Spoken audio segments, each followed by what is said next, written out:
നമസ്കാരം, എല്ലാവർക്കും റെഡ് റോസസിലേക്ക് സ്വാഗതം. എന്തുണ്ട് വിശേഷം? എല്ലാവർക്കും സുഖാണല്ലോ. നല്ല മഴയാണ് അല്ലേ, നല്ല തണുപ്പും. എന്താ ചെയ്യല്ലേ, മഴക്കാലാണെങ്കിൽ മഴയോട് മഴ, വേനലാണെങ്കിൽ ചൂടോട് ചൂട്, എല്ലാം നമ്മൾ അനുഭവിച്ചതേ പറ്റുള്ളൂ അല്ലേ. നമുക്ക് എന്തെങ്കിലും നല്ലൊരു റെസിപ്പി എടുക്കണ്ടേ, മഴയെന്ന് പറഞ്ഞിരുന്നാൽ മതിയോ? പറ്റില്ല.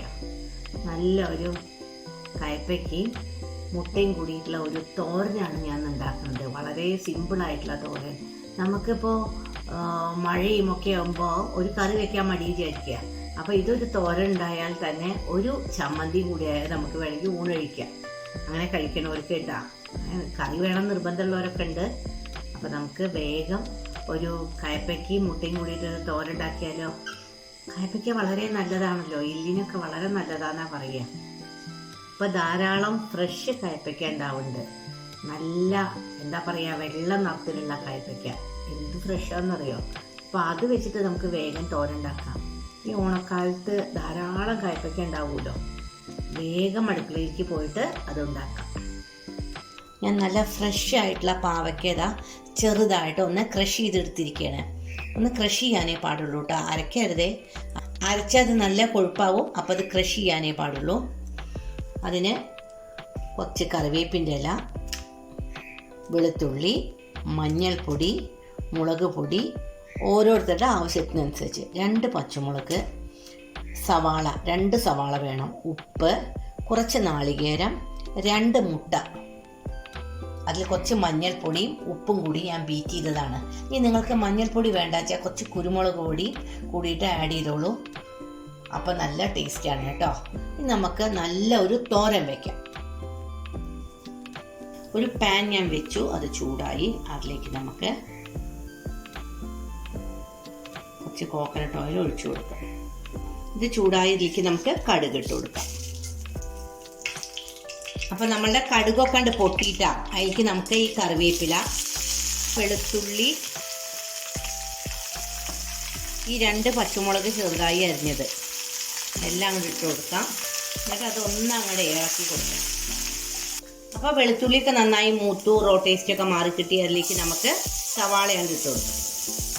തലേ ദിവസേ എല്ലാം കൂടെ അരിഞ്ഞ് വെച്ചാണ്ടല്ലോ, രാവിലെ പെട്ടെന്ന് നമുക്ക് പണി തീരും. നിങ്ങളെങ്ങനെയാണ്? അങ്ങനെയും തന്നെയാവൂലേ ചെയ്യാറ്? കുട്ടികളൊക്കെ സ്കൂളിൽ പോകാനുള്ളവരൊക്കെ പണിയെടുപ്പാക്കാൻ ഒന്നുമില്ലെങ്കിൽ ഒക്കെ അരിഞ്ഞിട്ട് സിപ്ലോ കവറിലാക്കി വെച്ചാൽ മതി. അല്ലെങ്കിൽ നല്ല എയർ ടൈറ്റ് ആയിട്ടുള്ള കണ്ടെയ്നറിലാക്കി വെക്കുക അല്ലേ.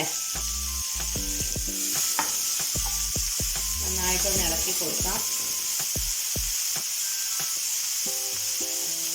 ഇത് കുറച്ചിട്ട് ഒന്നാണ്ട് അടച്ചു വെക്കാം.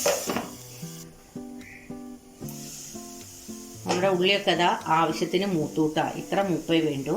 എനിക്ക് നമുക്ക് ഈ ക്രഷ് ചെയ്ത കയ്പ്പയ്ക്ക ഇട്ട് കൊടുക്കാം. കയ്പ്പയ്ക്ക, പാവയ്ക്ക, പല പേരും പറയും അല്ലേ. ഇത് വലിയ ഒരു കയ്പ്പൊന്നും ഉണ്ടാവില്ല കേട്ടോ ഇങ്ങനെ വെക്കുകയാണെങ്കിൽ തോരൻ.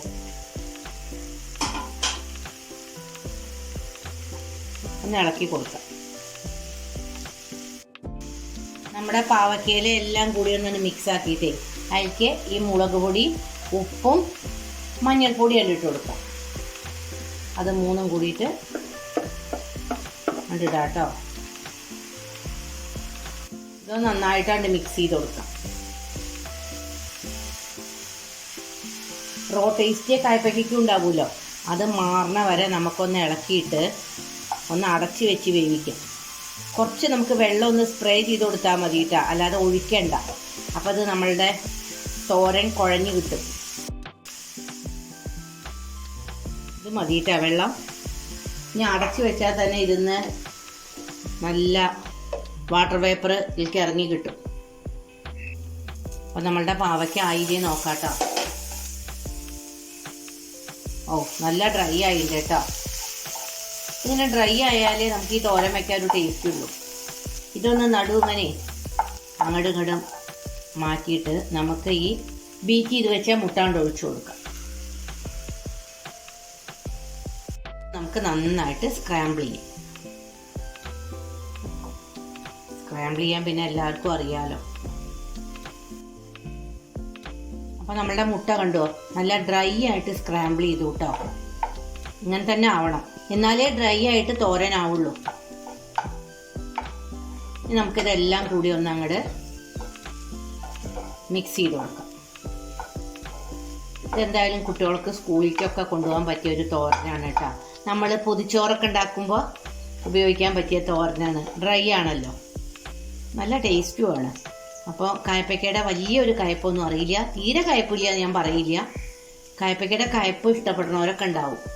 ചെറിയൊരു കയ്പ്പൊക്കെ ഉണ്ട്, മുട്ടയുടെ സ്വാദും ഒക്കെ. നിങ്ങൾക്ക് വേണമെങ്കിൽ ഇത് സ്പൈസി ആവണമെന്ന് വെച്ചാൽ കുറച്ച് ഗരം മസാല അതിൽ ചേർത്ത് കൊടുക്കാം. പക്ഷെ ഞാൻ ചേർത്ത് കൊടുത്തിട്ടില്ല. എനിക്ക് ഈ ഒരു ടേസ്റ്റാണ് ഇഷ്ടം, നല്ല നാടൻ രുചി. അപ്പോൾ ഇതൊക്കെ നല്ല മിക്സായി നമുക്ക് ഇതിലേക്ക് കുറച്ച് തേങ്ങ ഇട്ട് കൊടുക്കാം കേട്ടോ. കണ്ടോ,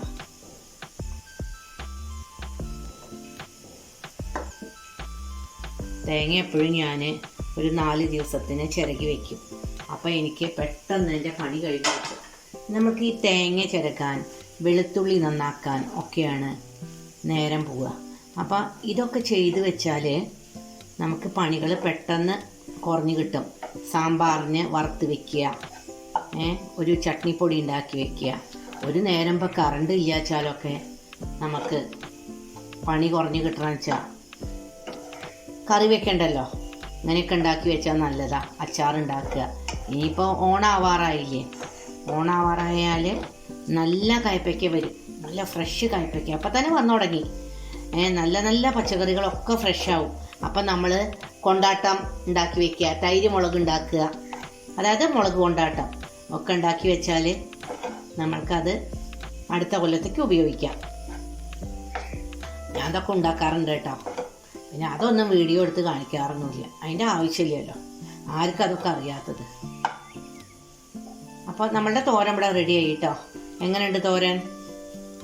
കണ്ടില്ലേ, നല്ല നല്ല ഡ്രൈ ആയിട്ട്. എല്ലാവരും ഒന്ന് ട്രൈ ചെയ്തോളൂ. ഇത് തണുത്തതിന് ശേഷം നമുക്കിനി ഒരു പാത്രത്തിലേക്ക് മാറ്റാം. എൻ്റെ വീഡിയോ നിങ്ങൾക്ക് ഇഷ്ടപ്പെടുകയാണെങ്കിൽ നിങ്ങളെല്ലാവരും എന്നെ പ്രോത്സാഹിപ്പിക്കണം. ഓണത്തിന് പുതിയ പുതിയ വിഭവങ്ങൾ ഞാൻ അണിയറയിൽ തയ്യാറാക്കാൻ വേണ്ടിയിട്ടുള്ള പുറപ്പാടിലാണ്. അതിന് തന്നെ ദൈവം അനുഗ്രഹിക്കട്ടെ. ഒപ്പം നിങ്ങളെനി എല്ലാവർക്കും നല്ലൊരു ഓണം വരട്ടെ. നമ്മുടെ രാമായണ മാസം വരികയാണ്. നമ്മൾ ഇറച്ചി മീനൊക്കെ ഉപേക്ഷിക്കേണ്ട സമയമായി. അപ്പം ഇനി ആ ഒരു കാലത്ത് വല്ലപ്പോഴും ഞാൻ ഇറച്ചി മീനും നോൺ വെജ് കഴിക്കുന്നവർക്കായിട്ട് ഞാൻ ഇടാം. പക്ഷെ ഞാൻ കഴിക്കില്ല. വെജിറ്റബിൾ ഉണ്ടാക്കാൻ നോക്കാം. നല്ല നല്ല വിഭവങ്ങൾ ഉണ്ടാക്കാൻ എനിക്ക് സമയവും സന്ദർഭവും ഒക്കെ ഒത്തു വരട്ടെ. അപ്പോൾ പുതിയ വീഡിയോ ആയിട്ട് കാണാം. നല്ലൊരു ദിനം എല്ലാവർക്കും ഞാൻ ആശംസിക്കുന്നു. എൻ്റെ വീഡിയോ ഇഷ്ടപ്പെട്ടോ? അധികം ഞാൻ വർത്തമാനം പറഞ്ഞിട്ടേ വീഡിയോ ലെങ്തി ആക്കുന്നില്ല. നിങ്ങൾക്ക് ഇഷ്ടപ്പെടുകയാണെങ്കിൽ നിങ്ങളെല്ലാവരും എന്നെ പ്രോത്സാഹിപ്പിക്കണം കേട്ടോ. ഇനി പുതിയ പുതിയ വെറൈറ്റി വീഡിയോ ആയിട്ട് ഞാൻ നിങ്ങളുടെ മുമ്പിലേക്ക് എത്രയും പെട്ടെന്ന് വരും. എല്ലാവർക്കും നല്ലൊരു ദിവസം ഞാൻ ആശംസിക്കുന്നു.